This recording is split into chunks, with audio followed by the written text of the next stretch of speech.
Allez, maintenant, on va passer à la deuxième partie de la vidéo 39A. Au début, on avait traité la première question, deuxième question, troisième question. Maintenant, il y a la quatrième aussi. Oui, il reste maintenant la cinquième et la suite. Ça y est, alors je vais commencer par la cinquième question. Alors, la cinquième question, on a trouvé... Alors, vous avez... Cinquième question. Alors, cinquième question, on a h de x égale. h de x égale à x moins a sur r de x. Ça y est, vous remarquez que ici, le domaine de h, c'est r plus, normalement c'est r étoile, mais nous, on travaille sur, parce qu'on est en relation avec la fonction f, donc on va travailler sur r plus étoile. Et ceci, c'est quel que soit x appartenant à r plus étoile, parce qu'on travaille avec la fonction f. Ça y est, alors, on a enlevé le 0 pour ne pas avoir un 0 dénominateur. Alors, je continue. Maintenant, la question, c'est montrer qu'il existe un x0 appartenant à r étoile plus tel que h' de x0 est égal à 0. Ça y est. Alors, ici, comment on va faire? Je vais traiter cette question avec une méthode un petit peu spéciale. Regardez. Alors, je vais prendre la fonction h, il demande h'. Je vais calculer h'. Alors, quoi est égal à h' de x? H' de x, dérivé du numérateur c'est 1, donc il va rester f de x, moins f' de x, facteur de x moins 1. Voilà le numérateur sur r de x au carré. Ça va? Très bien. Alors, ici, vous remarquez que le dénominateur est positif. Maintenant, il reste le problème avec le numérateur. Alors, pour déterminer h' de x0 est égal à 0, on a un problème avec le numérateur. Regardez, je vais mettre des petits crochets. Donc, cette partie, j'ai un problème avec cette partie. Ça y est. Alors, le signe de h' dépend de quoi? Dépend du signe de cette expression. Alors, je pose. Alors, on pose. Alors, psi de x est égal à f de x moins f' de x, facteur de x moins 1. Alors, qu'est-ce que je vais faire pour cette fonction psi? Je vais voir est-ce qu'elle est positive, est-ce qu'elle est négative, est-ce qu'elle s'annule. Ça y est, alors je commence. C'est une fonction continue. Regardez, somme de fonction continue. Donc, vous avez domaine de psi, c'est r plus, parce que f est défini sur r plus. On n'a pas de problème avec le dénominateur, avec le 0. Cette fonction,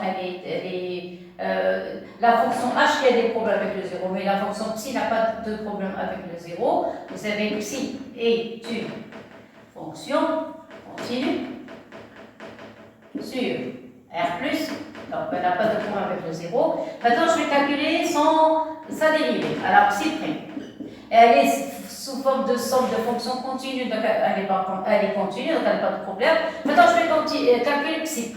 À quoi est égal ça? Ça, c'est f' de x moins f seconde de x multiplié par x moins 1.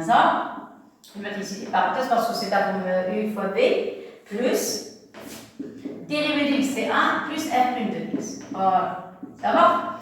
Alors, qu'est-ce que vous remarquez ici? Je répète, ici vous avez f'.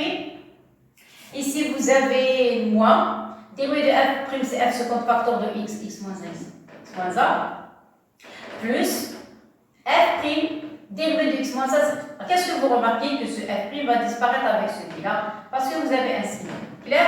Ceci implique que psi' de x est égal à moins f seconde de x multiplié facteur de x moins 1. Et voilà, ça y est. Alors maintenant, on veut étudier le signe de psi'. Alors, f seconde, on a déjà calculé tout à l'heure f' de x. On va calculer maintenant f seconde de x. Alors, vous avez f, on a f' de x.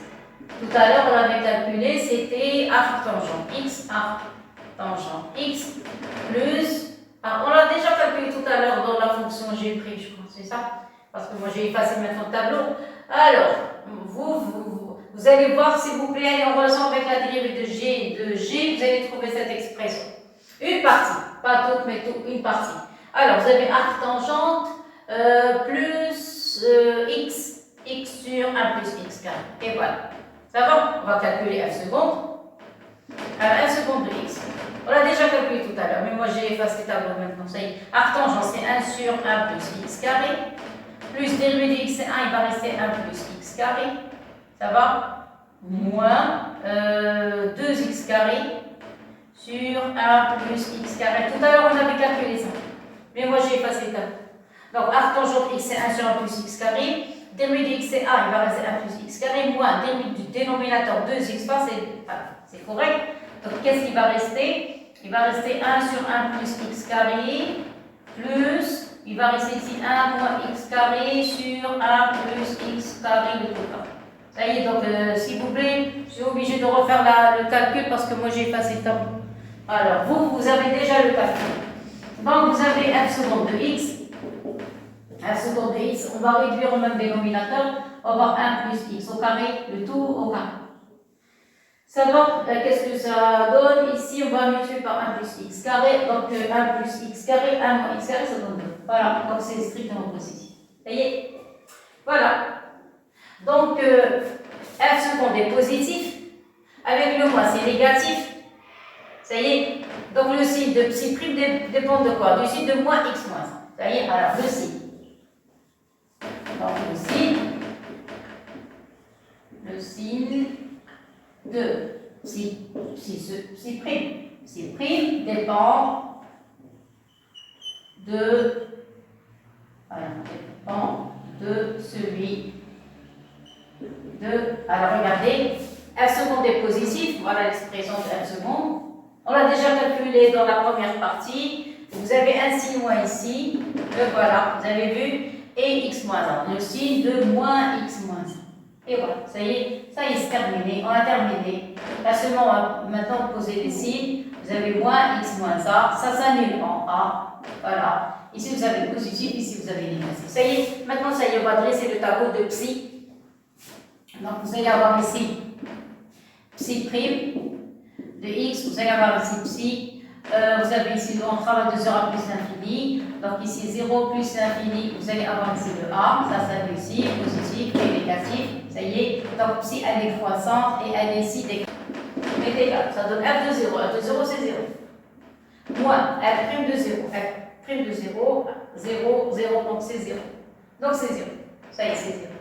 Voilà, ça y est, c'est pas la peine de se casser la tête. C'est 0. Maintenant, il faut calculer psi de A. Psi de A. Voilà, psi de A est égal. Psi de A est égal F de A. Alors, ici, c'est pas la peine de se casser la tête, c'est quelque chose de positif. Parce que de A, on monte. Ça y est, elle grimpe, donc vers une valeur positive. Maintenant, il reste ça. Limite en plus l'infini. Ça y est. Alors, donc on sait qu'entre 0 et A, c'est positif. Parce qu'elle passe de 0 vers le haut. Si c'était 0 vers le bas, elle va être négative. Maintenant, c'est positif, supérieur à 0. Ça va, c'est quelque chose de positif. Mais ça, c'est parce que ça ne nous intéresse pas. Maintenant, on va voir ici, qu'est-ce qui va se passer. Donc, on va calculer les limites. Quand x tend vers plus l'infini, de psi de x. Voilà. Quand x tend vers plus l'infini, de f de x. Voilà, moins f' de x, facteur de x moins 1. X tend vers plus l'infini. F c'est x arc. Tangente x. Moins moins. Alors, vous allez avoir x moins 1. Facteur de arc. Tangente. Plus x sur 1 plus x carré. Voilà. Ça va? Alors, vous remarquez qu'il y a une simplification. Oui. Regardez, x arc tangente moins x arc tangente va disparaître. Ça va? Qu'est-ce qui va rester? Voilà. Donc, ceci implique que limite, quand x tend vers plus l'infini de psi de x, il va y avoir limite, ça y est, c'est la fin. X tend vers plus l'infini, il va rester a arc tangente x sur 1 plus x carré. Voilà, plus a x sur 1 plus x carré. Et voilà le résultat. Ça y est, alors on passe. Alors vous avez a, un arc dont la tangente vaut plus l'infini, c'est pi sur 2. Ici, vous factorisez par x carré simplifié, il va rester moins 1. Et ici, vous allez avoir plus 0. Voilà, on a terminé. Ceci implique que limite, quand x tend vers plus infini, de psi de x est égal à pi sur 2 moins 1. Voilà, maintenant on va voir est-ce qu'il s'agit de quelque chose de positif ou bien de négatif. Ça y est, donc on a déjà trouvé l'expression de la limite, donc je enlève, je remplace. Alors on a trouvé a fois pi sur 2 moins 1. Alors on a le a est compris entre 0 et 2 sur pi. Alors a est compris entre 0 et 2 sur pi. Multiplié par pi sur 2, donc vous allez avoir 0. Ici, vous allez avoir a fois pi sur 2, c'est inférieur à 1 parce qu'il va y avoir simplification, retrancher le 1. Vous allez avoir, c'est pas la peine, je n'ai pas besoin du 0. A pi sur 2 moins 1, ça va être inférieur à 0. Et voilà, c'est ça ce que je cherche. Voilà, c'est inférieur à 0. Parce qu'elle grimpe, après elle redescend. Mais elle redescend vers quoi? Vers une valeur négative. Admettons, je vais l'appeler bêta. Voilà, vers une valeur négative. Alors, le fait de passer d'une valeur positive à une valeur négative, automatiquement, on est passé par 0 et ce nom, on va l'appeler admettons x0. L'intervalle a plus l'infini. Alors, sur l'intervalle a plus l'infini, qu'est-ce que vous avez? La fonction psi. Alors, on a psi et continue. On a déjà parlé tout à l'heure de la continuité et continue. Strictement décroissante. Vraiment décroissante. Ça y est. Donc, vous avez quelque chose. Y, appartenant à l'ensemble d'images. L'image, c'est bêta f de a. Alors, ici, ça va être psi de a. Psi de a.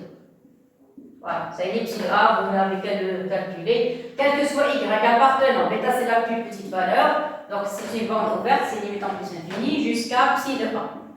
Psi de a, ça y est, psi de a est fermé. Quel que soit, il existe un unique x appartenant à a plus l'infini. Alors, a plus l'infini, tel que psi de x est égal à y. Ça va hors le 0, à partir de cet intervalle. Ça y est, donc ici, là. Alors, l'image de l'intervalle, ça va. Or, y est égal à 0 à partir de l'intervalle bêta psi de a. Ça y est, donc ceci implique qu'il existe un unique x0 appartenant à l'intervalle a plus l'infini, tel que psi de x0 est égal à 0. Ça y est, maintenant je donne le tableau de psi. Voilà. Alors la fonction psi, moi je ne parle pas de la monotonie, je parle question de signe. Pour la fonction psi, alors vous avez de 0 jusqu'à plus infini. Qu'est-ce qu'elle fait en x0? Elle s'annule. Voilà. En x0, elle s'annule. Ça y est. Regardez entre 0 et x0. Alors, regardez, de 0 jusqu'à x0, elle grimpe de 0 vers une valeur positive, puis elle redescend vers 0. Donc, c'est quelque chose de positif. Ça y est. Donc, elle est positive. Ça y est. Et de x0 à plus l'infini, elle rechute. Ça y est. Donc, vous allez avoir quelque chose de négatif. Et voilà. Ça y est. À quoi est égal à psi de x. Psi h' est égal à psi de x sur f de x au carré. Sur f de x au carré. Ça y est, donc. Et voilà le tableau de h. De h'. Alors h', que fait h'? Regardez, h', son signe dépend de l'expression de psi. Alors ça, je l'ai appelé psi. Je vais mettre une petite accolade. Voilà la fonction psi. Ça y est, donc tout dépend de psi. Et voilà, donc parce que le dénominateur est positif, donc on va avoir le même signe. Regardez pour la fonction h. Alors pour h', vous allez avoir, elle s'annule elle aussi en x0. Ici vous avez le positif, ici vous avez le négatif. Ça y est, et vous passez de 0 à 0 non compris pour la fonction h. Regardez la fonction h. Elle a la fonction f au dénominateur. Et vous avez vers plus 1. Ça va? Alors vous avez quel que soit. C'est ça, qu'est-ce qu'il demande? La question, montrer qu'il existe. Alors, soit h, montrer qu'il existe. Donc, voilà. Donc, il existe un x0 appartenant à l'intervalle de 0 jusqu'à plus l'infini, tel que h' de x0 est égal à 0.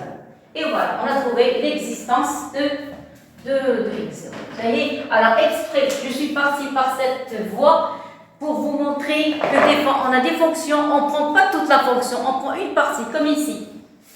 Je n'ai pas pris toute la fonction, je ne pris que le numérateur parce que je n'ai pas de problème avec le dénominateur. Alors voilà, donc j'ai effacé le tableau, maintenant je continue. J'écris seulement l'expression de h, l'expression de h'. Et maintenant je vais passer à la dernière question de la fonction. On déduire qu'il existe x0 tel que vous avez cette expression. Alors qu'est-ce qu'on sait? On sait que h' de x0 est égal à 0. D'accord.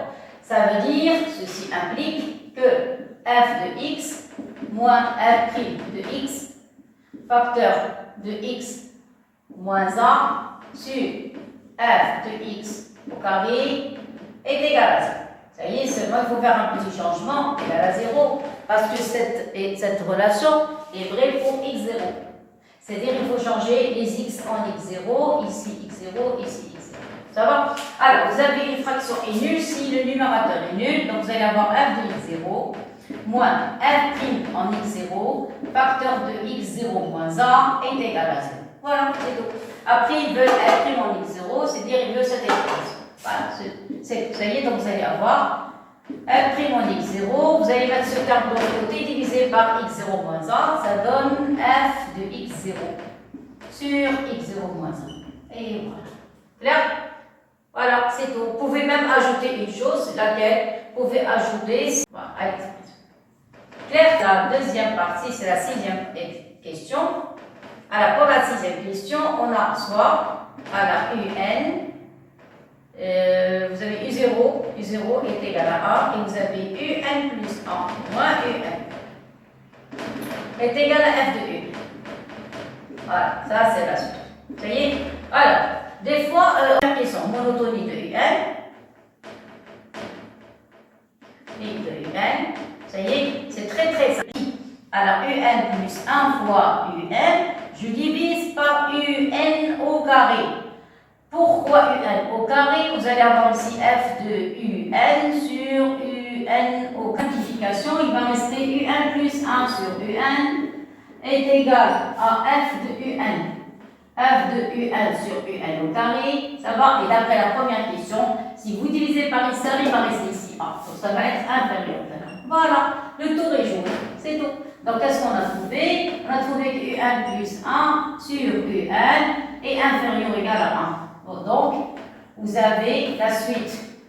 Donc, vous avez U1 est une suite décroissante. Et une suite décroissante. Et ça y est. C'est-à-dire, quel que soit N appartenant au grand N, vous avez les UN sont tous supérieurs à 0. Supérieurs à 0. Parce que vous avez U0 égal à 1. Ça y est. Donc, U0 égal à 1, la fonction est positive, x arc tangent est positif, donc U0 est positif, donc par récurrence, c'est à vous de le faire. Vous allez montrer que 1 plus 1 est supérieur à faire, ça y est, à démontrer. C'est pas tellement difficile. Regardez, vous avez par récurrence U0 égal à 1. Si vous voulez calculer U1, il suffit seulement d'utiliser f de U0 par U0. La fonction f est une fonction qui est positive. Parce que regardez, vous avez x arc tangent, c'est quelque chose de positif, ça y est, et puis vous divisez par quelque chose de positif, ça reste positif. Et par récurrence, vous allez démontrer ça, c'est pas tellement difficile. Ça y est. Bon, alors qu'est-ce qu'on a? La suite du n. Donc, alors on a un et une suite décroissante et minorée. Et minoré par 0. Donc, UN est une suite convergente. Donc, UN est une suite convergente. Ça y est, une suite convergente. Ça limite en relation avec la relation. Alors, ça limite et en relation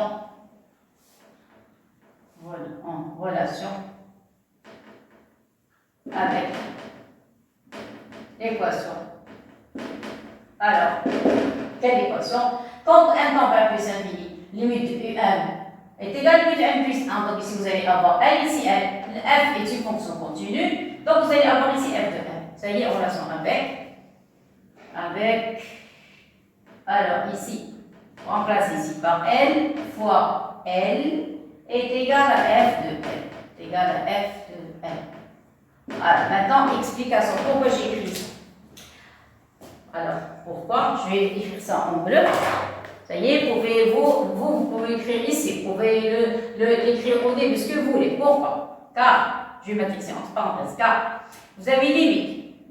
Quand n tend vers plus infini de un est égal à la limite de un plus 1, est égal à la limite quand n tend vers plus l'infini de un. Vous êtes d'accord? Ceci est égal à n, la limite, parce qu'elle est convergente vers une limite n. Vous êtes d'accord? De plus, ça, et f est une fonction continue sur R plus. Ça va? Donc on n'a pas de problème avec le passage aux limites. Donc vous allez avoir L au carré. L au carré est égal à F de L. Ça y est, ça veut dire que L au carré moins F de L est égal à 0. On avait F de X, c'était F de X moins X carré. Donc on va changer les positions. Donc vous allez avoir L au carré est égal à 0. Et on avait noté X phi de X. S'il vous plaît, la première vidéo c'est 39A. Donc on avait factorisé par L. Ici, on avait, c'était arc tangente L moins L est égal à 0. C'est ça? Et ça, on l'avait appelé phi. Si vous vous rappelez, donc vous allez avoir phi de L est égal à 0. Donc vous avez ou bien L est égal à 0 ou bien phi de L est égal à 0. Et on a trouvé ici que ceci applique que L est égal à 0. Donc dans les deux cas, ça, L, ça s'annule en 0 et même la fonction phi s'annule en 0. Et par conséquent, voilà, et par conséquent, vous avez limite quand un temps vers plus l'infini de un est égal à L qui est égal à 0. Première science F. Alors, première question, qu'est-ce que vous avez? Vous avez d de f, c'est une fonction connue donc c'est R, ça y est, c'est une fonction qui est impaire, vous êtes d'accord? Alors, vous avez d de f, vous avez f est une fonction impaire, ça se voit, oui, vous avez, pourquoi? Première école, vous avez quel que soit x appartenant à R, vous avez applique moins x appartient à R, et vous avez f de moins x est égal à moins f de x. Ça va? Donc voilà, premier point, domaine. Deuxième point, on a parlé de parité. Troisième point, fonction d de f est égal à R, elle est impaire, et f c'est une fonction qui continue sur R. Alors f est une fonction continue sur R. Continue sur R, ça y est. Donc ici, s'il vous plaît, ils ont demandé une bijection sur R. Donc c'est pas la peine parce que quand il s'agit d'une fonction impaire, on étudie seulement sur le impair. Alors, on étudie seulement sur la moitié positive du domaine, en général. Je dis en général. Mais ici, ça ne nous intéresse pas. Si une fonction qui est impaire, on n'a pas de problème. Bon, c'est pas ça ce qui nous intéresse. Ce qui nous intéresse, c'est la fonction f-1. Regardez, f-1, f-1, f-1, f-1. Ça va, c'est-à-dire cet exercice concerne la fonction réciproque. Alors, f c'est une fonction continue sur R, ça va, un autre point, regardez, domaine, parité, continuité, maintenant la dérivée. Alors la dérivée, vous allez avoir 3x au carré plus 1 qui est supérieur à 0. Voilà, supérieur à 0, ce qui implique que f est strictement croissant. Maintenant la conclusion, donc comment f? Donc, f est continue. Strictement croissant. Strictement croissante. Sur R. Donc, F est une bijection. La bijection de R. Alors, limite en moins l'infini, c'est moins l'infini, limite en plus l'infini, c'est plus l'infini, donc c'est de R vers R. Alors, vous remarquez que j'ai sauté cette partie, j'écris du mal très très rapide. Ça va? Alors, pour la question 1, c'est pas la peine de gaspiller le temps comme ça. Maintenant, ce qui m'intéresse, moi, c'est la deuxième question. Alors, deuxième question, ce qui m'intéresse, comment montrer que la fonction réciproque est paire ou bien impaire? Alors, parité de f-1. Alors, parité. Alors, la parité de f-1. Alors, qu'est-ce qu'on a? On a f-1. Elle part de j vers i. À x, on fait correspondre f-1 de x égale y, équivalent à f de y est égal à x. Vous êtes d'accord? Très très bien. Alors, comment on va faire pour montrer que la fonction f-1 est paire? On a déjà ou bien impair, je ne sais pas. On a D de f moins 1 est égal à R. Parce qu'on a dit tout à l'heure, c'est une bijection de R vers R. Ça y est, donc vous avez le premier point, quel que soit x appartenant à R, vous avez moins x appartenant à R. Donc on n'a pas de problème. Maintenant, on va passer au deuxième point. Le deuxième point, c'est f moins 1 d'habitude. Je dois partir de f moins x égale moins f de x. Vous êtes d'accord? Mais ici, on a la fonction f moins 1. Alors, vous allez avoir f moins 1 de quoi? De moins x. F moins 1 de moins x. Qu'est-ce que je dois trouver? Je dois trouver t égal à moins f moins 1 de x. Ça y est, donc c'est ça le point d'interrogation.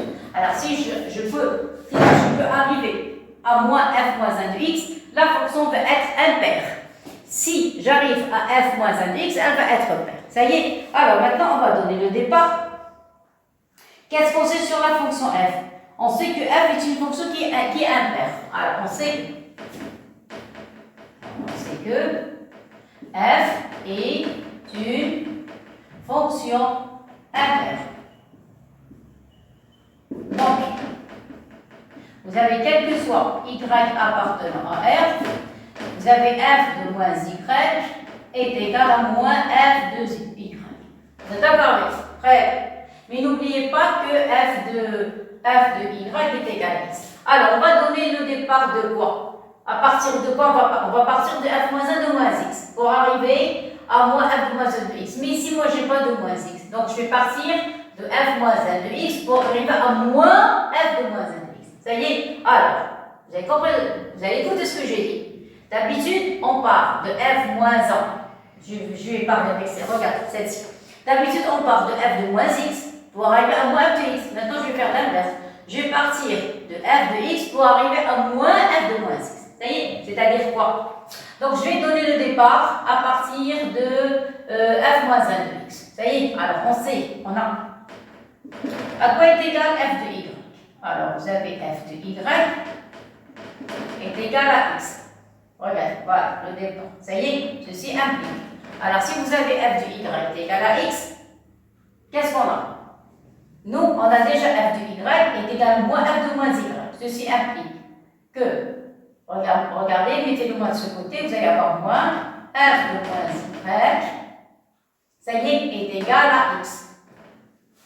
C'est bien? Très bien. Alors, qu'est-ce qu'on va faire? Je vais mettre le moins de l'autre côté. Qu'est-ce que vous allez avoir? Vous allez avoir f de moins y égal à moins x. Ça va? Très bien. C'est quoi moins x? C'est quoi f de x? F de x, c'est f de y. Ça va? Alors maintenant, on va appliquer f moins 1. Vous allez avoir ici, appliquer f moins 1 des deux côtés. Donc, si vous appliquez f moins 1 à f de moins y, vous allez trouver f moins 1 de moins x. Que va faire f moins 1 avec f? F moins 1 f, c'est identité. Donc, vous allez avoir moins y est égal à f moins 1 de moins x. Clair? Mais c'est quoi y? Y, c'est y. Je n'ai pas écrit, donc f de y est égal à x. Alors, or, vous avez f de y est égal à x. C'est équivalence. Vous avez équivalence, y est égal à f moins 1 de x. C'est d'accord. Donc, je remplace dans la dernière ligne. Voilà. Alors, remplacez dans la dernière ligne. Regardez, vous avez ici moins y. Ça y est. Voilà, donc ça, c'est une explication. Alors, je répète, ici, vous avez moins y. C'est quoi y? Vous avez f de y est égal à x. Voilà, f de y est égal à x. Donc, y est égal à f moins 1 de x. Ça y est, remplacez y ici par f moins 1 de x. Donc, vous allez avoir moins f moins 1 de x est égal à f moins 1 de moins x. Et voilà. Ça y est, donc j'ai donné la méthode la plus simple. Enfin, je crois, ça y est, changer de place. Ceci implique que f moins 1 de moins x est égal à moins f moins 1 de x. Voilà, je crois que comme ça c'est mieux. Ça y est, c'est pas la peine que vous. Voilà, donc ça y est, c'est correct. Alors regarde, je répète. Je vais mettre les couleurs. Je vais montrer que f moins 1 de moins x est égal à moins f de moins x. Point d'interrogation. Ça y est? Bon. Donc, quand on veut montrer qu'une application est impaire, ou bien une fonction impaire, on part de f de moins x. Vous êtes d'accord? D'habitude. Bon. Alors, qu'est-ce que j'ai utilisé? J'ai utilisé le fait que la fonction f est une fonction impaire. Donc, puisque f est impaire, quel que soit y appartenant à f, vous avez f de moins y égale à moins f de moins. Alors ça, c'est le fait que la fonction f est impaire. Ça y est, très bien. Alors, ça, je l'ai déjà, parce que la fonction f est impaire. Maintenant, la démonstration commence à partir d'ici. Voilà le début de la démonstration. Ça sont des indications. Ceci aussi, indication. Ça y est. Et ça, c'est la démonstration. Alors, je commence. Vous avez f de y. Voilà, vous avez vu f de y est égal à x. Alors, à partir de f de y est égal à x, qu'est-ce qu'on a? Qu'est-ce qu'on a fait? On a remplacé f de y par son expression. Vous avez f de moins y est égal à moins f de y. Donc, je remplace f de y, vous allez mettre le moins de ce côté. Donc, vous allez avoir moins f de moins y est égal à x. J'ai rien fait. Ça y est, je vais mettre la couleur verte. Regardez, f de y, celle-ci, là, voilà. Ça y est? Donc, vous avez f de moins y est égal à moins f de y, le fait que f est impaire. Maintenant, ce moins, celui-là, je l'ai mis de l'autre côté. Ça y est? Donc, vous avez f de y égale à x, donc à côté égale f de y, c'est moins f de moins y. Ça va maintenant? J'ai mis ce moins de ce côté. Le voilà. Ça y est, mettez le moins ici, ça va être égal à x. Correct. Après, ce moins, je l'ai mis de l'autre côté. Voilà, il change de position. Il va vers les x. Donc, on a f de moins y égal à moins x. Clair? Maintenant, j'ai appliqué f moins 1. f moins 1 de f de moins y égale à f moins 1 de moins x. Ça va parce que je travaille sur R. Donc, f moins 1 avec f, ça disparaît la composée, il va rester l'identité, c'est moins y. Et ici, il va rester f moins 1 de moins x. Clair et net. Or, f de y est égal à x. Donc, y est égal à f moins 1 de x. J'ai remplacé le y. Regarde, toujours le moins, le voilà. Y, c'est quoi y? Y, c'est f moins 1 de x. Voilà, j'ai remplacé ici par f moins 1 de x et je n'ai pas touché f moins 1 de moins x. Ça y est? Et voilà. Donc ici, vous avez ce moins. J'ai changé les positions. Et voilà. Et j'ai trouvé que j'ai montré que la fonction f moins 1 est une fonction impaire. Ça y est? Voilà. Donc j'ai terminé la deuxième question. Donc, f moins 1 est impaire. Ça y est? Voilà. C'est terminé. Maintenant, on va passer à la troisième question. Ils ont demandé de montrer que f moins 1 de x est inférieur ou égal à x, quel que soit x appartenant à R. Alors, regardez bien la question, f moins 1 de x, on doit trouver qu'elle est inférieure ou égale à x, quel que soit x appartenant à R plus, pas R, R plus, à R plus. Ça y est, bon, comment je vais montrer ça? Regardez, c'est quoi la fonction f? C'est x au cube plus x. Moi, je travaille sur R plus. Alors, sur troisième question, quel que soit x appartenant à R+, vous avez x au cube est supérieur ou égal à 0. Vous êtes d'accord? Donc, en ajoutant x des deux côtés, ceci implique que quel que soit x appartenant à R+, vous allez avoir x au cube plus x est supérieur ou égal à x. Vous êtes d'accord? Appliquez la fonction, parce qu'il s'agit d'une bijection. Donc, vous savez, c'est quoi ça? Vous l'emplacez par là. Après, on va appliquer f moins 1. Alors, c'est quoi ça? Ça, c'est f de x supérieur ou égal à x. C'est ça? Alors, maintenant, on va appliquer f moins 1 parce qu'il s'agit d'une bijection et f a une fonction réciproque. Donc, vous allez avoir f moins 1 de f de x, voilà, est supérieur ou égal à f moins 1 de x parce que f est une bijection. Donc, elle est injective, ça y est, elle respecte la monotonie, ça y est, et on a trouvé qu'elle est croissante. Donc, si vous avez A plus petit que B, donc F moins 1 de A, A plus grand que, pardon, A plus grand que B, donc F moins 1 de A supérieur à F moins 1 de B. Derrière, ici, ça va disparaître. Qu'est-ce qui va rester? Il va rester l'identité de x. Ici, il va rester F moins 1 de x. Et ceci, c'est quel que soit x appartenant à R+. Et voilà. Ça y est. Voilà. C'est correct. Alors maintenant, on va passer à la question suivante. La question suivante. Calculer les limites quand x tend vers plus l'infini de x sur f moins 1 de x. Ça y est, alors regardez bien. Maintenant, on va passer à la limite. Alors maintenant, on va passer à la quatrième question, calcul de limite. Alors, quatrième question. On va calculer limite en plus l'infini. Alors, limite, quand x tend vers plus l'infini. Ça y est, de x sur f moins 1 de x de tout à la puissance 30. Ça y est. Alors, ça va? Alors, je vais commencer. Ici, on n'a pas l'expression de f moins 1, mais on sait qu'une chose, c'est que si f est croissante, f moins 1 est aussi croissant. Vous êtes d'accord? Oui, vous avez i. Attendez, vous avez i. Tout à l'heure, c'était r, ici, c'était 1. C'était moins la fille plus infini, moins la fille plus infini, croissante. Ça y est. Alors, on a b, alors on a f est croissante, i, f moins 1 est croissante. Ça y est. Alors, on a trouvé limite. Quand x tend vers plus l'infini de f de x est égal à plus l'infini, équivalent. L'équivalent, s'il vous plaît, alors limite. Quand x tend vers plus l'infini de f moins 1 de x, c'est aussi plus l'infini. Et ça y est. Alors maintenant, qu'est-ce qu'on va faire? On va faire un changement de variable. On va poser, admettons, t est égal à f moins 1 de x. f moins 1 de x. Quand x tend vers plus l'infini, ceci implique que t tend aussi vers plus l'infini. D'accord, parce que vous avez limite en plus l'infini. Limite en plus l'infini, c'est-à-dire parce que f et f moins 1 ont la même monotonie. Toutes les deux ont l'ensemble de départ. L'ensemble de départ, on a r et l'arrivée r. Donc les deux fonctions ont le même ensemble de départ. Ça y est, et maintenant on va passer au calcul. Alors, si t est égal à f moins 1 de x, qu'est-ce que ça veut dire? Ça veut dire que x est égal à f de t. Vous êtes d'accord? Et je remplace. Alors, maintenant on passe au calcul. Vous avez une limite. Quand x tend vers plus l'infini de x sur f moins 1 de x au cube est égal. C'est quoi x? X c'est f de t. C'est limite. C'est ça?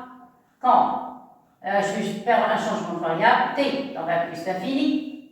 Ça y est, je fais le changement. X, c'est quoi x? C'est f de t. Et f moins 1 de x, c'est t. C'est t de tout au cube. Et voilà. Ça va? Donc voilà le changement. Parce que je n'ai pas l'expression de f moins 1. Ça va? Je n'ai pas l'expression de f moins 1. Ils ont demandé de calcul limite dans une fonction, je ne connais pas son expression. Donc je suis obligé de faire un changement de variable. Mais voilà la clé de la limite. La clé, là voilà. Ça y est, donc voilà, j'ai fait un changement de variable. Je vais remplacer f par son expression. Donc vous allez avoir limite. Quand t tend vers plus l'infini, vous avez f, c'est f de t. Donc t au cube plus t. Donc je factorise par t au cube, il va rester 1 plus 1 sur t carré. Et au dénominateur t au cube, simplification, donc le résultat, ça va être 1. Et voilà le résultat. Vous avez vu? Donc sans l'aide de l'expression de f-1, j'ai pu calculer la limite de f-1. Maintenant, qu'est-ce qui reste? La dernière question, il demande de résoudre l'équation. Wow. Alors, résoudre l'équation, la cinquième question. Résoudre l'équation. Alors, l'équation, après je vais vous donner un indice. Équation f de 1 moins x est égal à f moins 1 de x. Alors, si vous... f moins 1 de f. 1 moins x. S'il vous plaît, je vais vous donner une petite... Attendez, je vais vous montrer quelque chose. Regarde. Si vous avez un repère, ça y est, tracez la première bisectrice. Je vais la tracer en vert. Première bisectrice, c'est y égale à x. Ça va? Y égale à x, là voilà. Voilà, ça y est. Et voilà. Voilà. Ça y est. Qu'est-ce que ça veut dire? C'est quoi le rôle de la première bisectrice? La première bisectrice, c'est un axe de symétrie entre C de f et C de f moins 1. Qu'est-ce que ça veut dire? Ça veut dire, si vous avez une fonction voilà, admettons, on a dit qu'elle est croissante. Très bien. Alors, admettons, la fonction, elle est comme ça. Alors, admettons, si vous avez la fonction C de f, je crois que vous allez avoir C de f comme ça, là, parce que vous avez les x au cube. Quand vous avez les x au cube, ce sont des fonctions qui sont comme ça, les x au cube. Vous avez déjà vu ça l'année dernière, pas l'année dernière, en seconde. Voilà, x au cube va être comme ça, f, C de f. Alors, et si vous voulez dessiner, vous pouvez la faire. Voilà, elle passe par l'origine, f de 0 est égal à 0. Alors ça va être c de f, ça y est. Et vous allez trouver une fonction qui lui ressemble. Vous allez mettre une symétrie axiale par rapport à la première bisectrice. Essayez de faire un dessin, deux dessins qui se ressemblent. Voilà, attendez. Je vais passer d'abord les points. Et voilà. Vous avez vu, l'autre côté ici. Essayez de faire un dessin presque. Presque. Vous êtes d'accord? Je vais essayer maintenant d'arranger. Et voilà. Essayez, s'il vous plaît, de faire le dessin. Elle va être comme ça. C de F moins. Voilà. Et pour C de F, ça c'est C de F moins. Ça y est, et pour C de F, elle va être comme ça.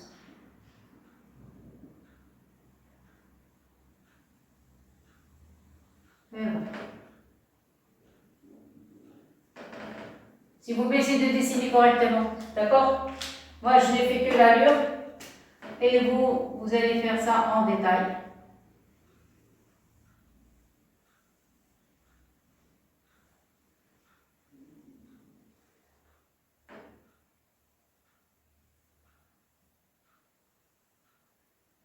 Voilà, presque. Essayez de faire une symétrie. La bleue un petit peu loin. Donc on va essayer de rapprocher un petit peu.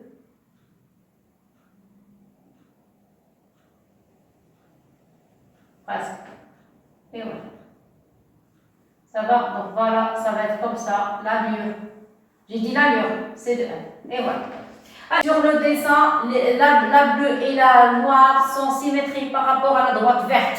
C'est-à-dire si elles se rencontrent, c'est un point en commun aux trois courbes. Pour C de F, C de F moins 1 et la droite. Donc, conclusion. Si on vous demande de résoudre l'équation f de x est égal à f moins 1 de x, qu'est-ce que ça veut dire? C'est-à-dire, on vous demande de résoudre l'équation f de x est égal à x. Qu'est-ce que ça veut dire? Ça veut dire en même temps, on vous demande de résoudre l'équation f moins 1 de x est égal à x. Ça y est, donc vous avez trois choix. Si on vous demande de résoudre l'équation f de x est égal à f moins 1 de x, c'est-à-dire c'est la même chose si on vous demande de résoudre f de x est égal à x. C'est la même chose si on vous demande de résoudre l'équation f moins 1 de x est égal à x. Pourquoi? Parce que des fois, on n'a pas l'expression de f moins 1. Et la preuve ici, on n'a pas l'expression de f moins 1. Vous êtes d'accord? On a parlé de parité, on a parlé, je ne sais pas ici, de limite, mais on n'a pas l'expression de f moins 1. Donc, je ne peux pas résoudre l'équation f de je ne sais pas quoi est égal à f moins 1. Ce n'est pas possible. Parce que je n'ai pas l'expression de f moins 1. Par contre, j'ai cette relation.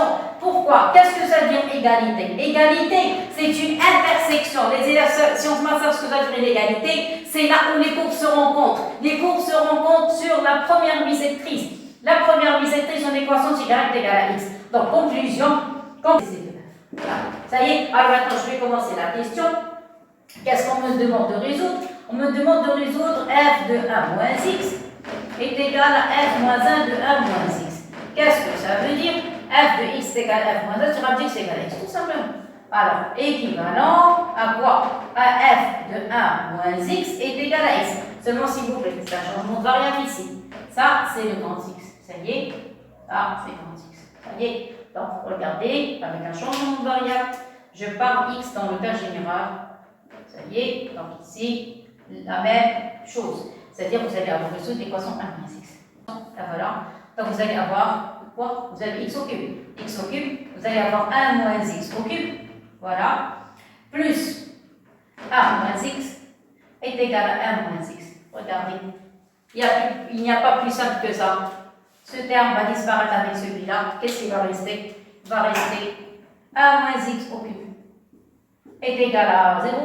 Ça veut dire que 1 moins x égale 0. Ça veut dire que x est égal à 1. Et puisqu'il s'agit d'une équation, donc s est égal à 1. Et voilà, j'ai terminé. Vous avez vu, très simple, mais il suffit seulement d'écrire la relation rouge. Ça y est, si on vous dit f de x égale à f moins 1, après, avec changement de variable, n'importe quoi. C'est égal à f de x égale à x, f moins 1 de x égale à x, il suffit seulement de résoudre f de x égale à x et vous avez le résultat. Voilà, c'est clair et net. Voilà, donc merci beaucoup et à la prochaine.